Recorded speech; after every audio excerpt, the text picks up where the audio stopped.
All set for the first ball. Meredith to Munzi. Heard from Preston Mompson taking a look at the surface. Historically, it's a very good pitch here for batting. Pulled by Hares, and it's going to be the first boundary. The outfield is always quick at the Grange.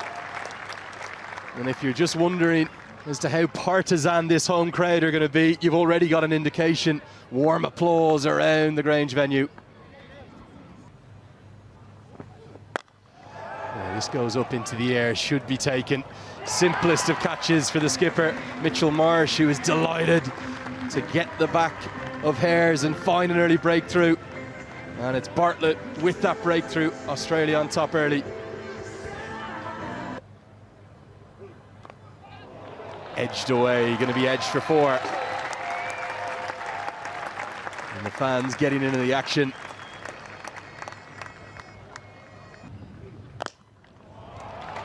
Mullen pulls and pulls in front to square beautifully for 4. That's a lovely way to get him into double figures. The biggest cheer of the day greets the first maximum. Oh, what a strike that is from George Munzi. I said he's in the form of his career, he really is.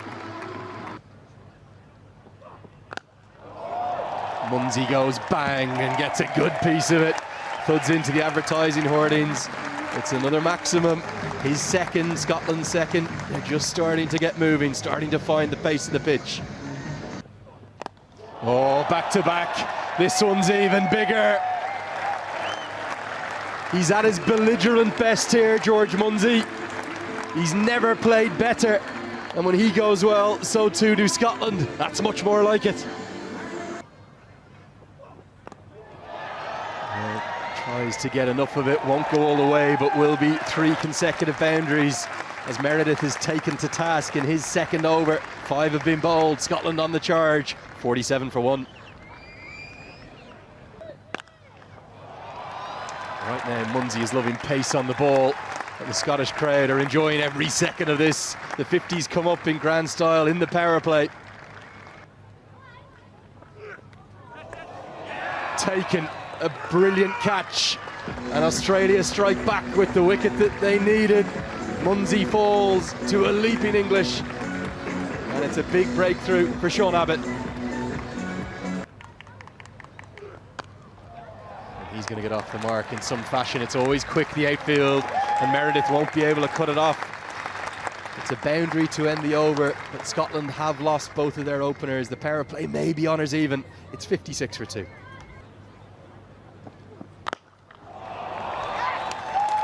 That is McMullen at his best. Lovely shot down the ground. He really is all class. Oh, inside out this time. But there is a fielder underneath it. And so McMullen now has to take the walk back to that pavilion. It looked good while he was there, but the Australians, they just keep coming.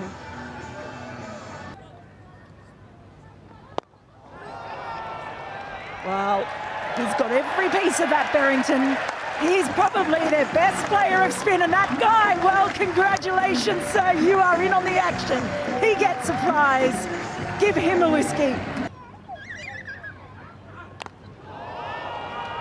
Again, that one in the air, but couldn't get there in time.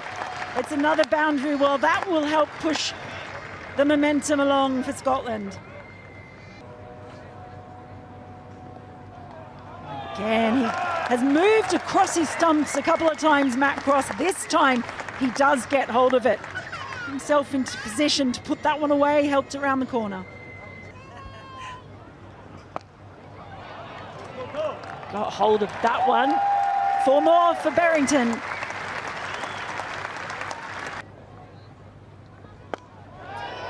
And this time, it's gone straight up in the air. And it's going to be taken comfortably. On the boundary, Bartlett makes sure of it. So Berrington, it's been fine from him. But it comes to an end.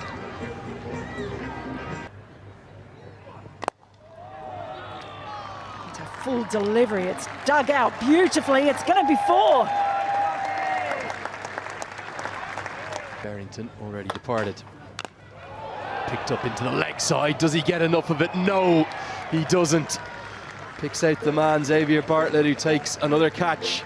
It's one across his go-to shots, and there's silence across the Grange as Australia have a 5th. He one to watch for the future too, as Zampa returns and strikes immediately. Leask felt as though he might have got outside the line. I'm not sure if he did, and David McLean has no hesitation in getting the finger up, and all of a sudden the wheels are coming off for the Scots. Oh, where's this one gone? Oh, he's got a good piece of it. Soars all the way, maybe even over the stands. Jarvis, he's a precocious talent, isn't he? And that has brought the crowd back to life, just what Scotland needed. Mark Watt gets it up to the perfect start for the final 3. That is straight as an arrow. You cannot hit it any straighter than that. Over the heads of our cameraman. Another cutter, and it's dragged to the leg side and picked out the man. Very clever from Abbott. He's outthought Jarvis there by taking all the pace off, and all Jarvis could do was drag it to long on. Another one goes. As Watt hits it straight to Marcus Stoinis, who takes a good catch. Stoinis hanging on the edge of the circle, as he often do in the last few overs. I think Watt's going to be disappointed it was into the slot, but all he could do was give a T20I wicket on comeback to Riley Meredith. This goes absolutely nowhere. It's going to be Mitchell Marsh who will get there. Didn't look too likely at first. He was waiting for someone else to call it, but he's ended up getting the hard yards in and getting his hands underneath it. Charlie Castle can only scoop it up. He's the latest to fall. Scotland, well, folding away rather tamely here. And they're going to be bonus runs. And some cheers finally around the Grange. It's been a little while. An inside edge gets them to 149. Every run may count yet. And the final delivery of the innings is going to be a scampered by despite the direct hit from Inglis. Two umpires have a look at each other. They're happy with the height of that, and it will be an extra to the total to round out the first innings. Scotland will have to be satisfied. They'll certainly be no more than that, with 154 for 9 from their 20 overs. There is the story. It wasn't an innings that necessarily Scotland will be overly pleased with, but they've got something on the board. This goes a long way up. Mid-wicket goes back. Charlie Castle, he holds on! And Scotland, they strike early, and Fraser McGurk on his T20I debut, he's got to go for a third ball duck. So nearly 2 in the over and 2 in 2. Instead it just squirts away. It was a nothing shot from Mitchell Marsh, expecting the ball to come on much quicker than it did, and it runs away for the first boundary of the chase. Last thing you want to do is give Travis Head width though, because he'll pounce on that. Well fielded with one bounce in the crowd. You cannot allow him to free his arms. That's a stylish stroke to get off the mark. Driven at a catchable height, but Barrington can't get anything on it, and it races to the rope. Back-to-back boundaries, Fuller this time. 2 men outside the circle. Problem is, Head pounces on width. Almost an action replay from a few balls prior. 4 more. Cut away, and it finds the gap. There's almost an eerie silence, isn't there, every time Australia hit a boundary, but this is a fine stroke. Only a fraction wide, but Head, he's so good square of the wicket. He has profited already 3 or 4 times there. Big blow towards the leg side. Now there is a man out there, but it's over his head, and it goes all the way for 6.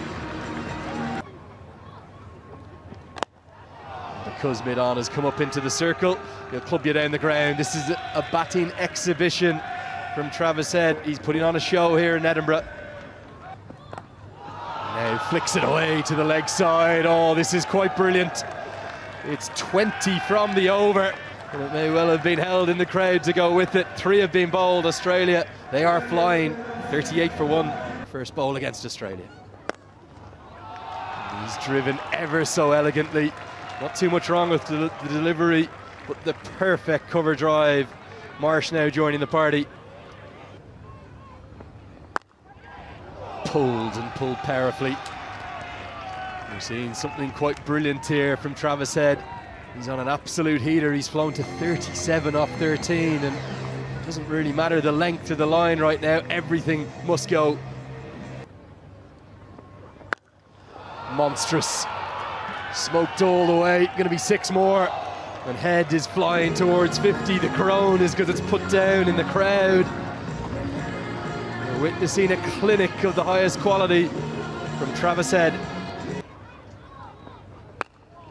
And the 50s come up inside 4 overs, and you can add to that, it's going to be 4 more.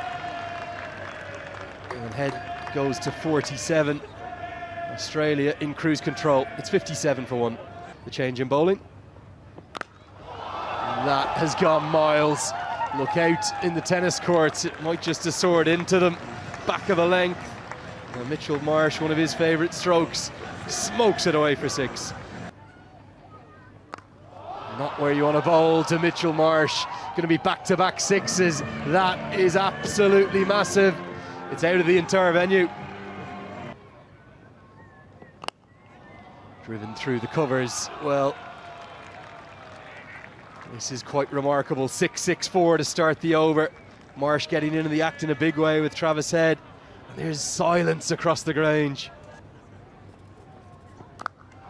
More runs, and it may well be 6. Yes, it's going to soar all the way. Marsh is such a powerful ball striker. Deliveries here, Scotland surely. Instead bowls it into the surface. It's pulled so powerfully, it splits the 2 men in the deep. It won't be 6 more, but it will be 4 more. This over still has a ball to go. It's gone for 26.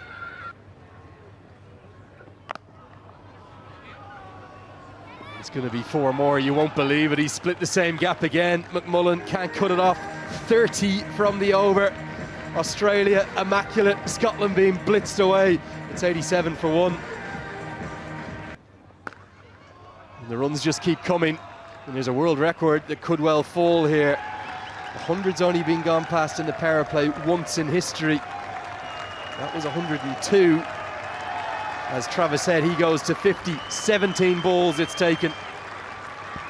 But boy, today. And now it's going to be more runs. And this might go all the way. It's 6 more. Well, they're being blitzed away here, Scotland. Just over the head of the man. George Munsey, I think it is, at mid-off. And the 100 has come up inside the power play. It's the 2nd time in the history of T20I cricket that it's happened. Oh, now fortune going their way, and with it goes the world record. Australia have just posted the highest power play in the history of T20 international cricket. It goes past South Africa's 102 that came last year. Everywhere the ball goes, it's just going to the rope. And they're making it look so easy, these two. Hitting the ball with reckless abandon. Scotland, they don't know where to turn, they don't know where to look. They look shell-shocked, and rightly so.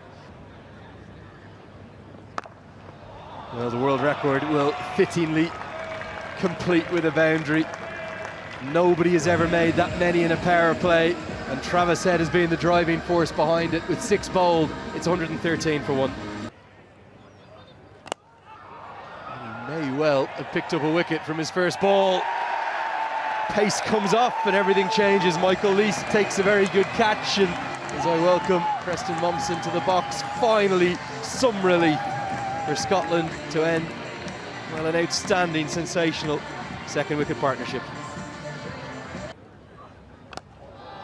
Now this one's been hoiked away and hoiked all the way. It's a slog sweep right into his hitting arc. It's 6 more. Travis Head zoning in on what would be a remarkable 100 here. Here at the Grange. He's going to try and keep going, but there's a man there, and it's held. Well taken by Michael Leask again. He maybe should have had 2 in 2 balls, but Mark Watt has got 2 in the over. Again, Travis Head. This is cut away. It's going to be cut away for 4. Gets it intentionally up and over the head of backward point. Good batting from Inglis. Big pull shot now. There is a man out there, but it's gone miles over his head. This one's out of the ground as well. I thought the wickets might have slowed Australia, but they're just continuing to go at a supersonic speed. More awesome ball striking. Bigger picture, Jack Jarvis back into the attack, and he's clipped away for 4 more. Inglis making use of that bit of fortune, that life that he had, and it's 4 more. Driven really pleasingly. Seen some very conventional cricket strokes amidst the chaos, and that is the perfect extra cover drive. And that is going to be that. Australia, they have soared to victory in the most impressive of fashions. A terrific Travis Head masterclass, one of the best innings you will ever see in T20I cricket. He threatened maybe to be the fastest 100 of all time, a world record power play, the highest ever made in 6 overs by any team in an international, and some finishing touches applied by Marsh, and then Inglis, and a maximum from Marcus Stoinis guides the visitors home. There's no winter in Australia. They are fit and firing and ready to go. They have blitzed Scotland away and gone 1-0 up in the series to take the win by 7 wickets.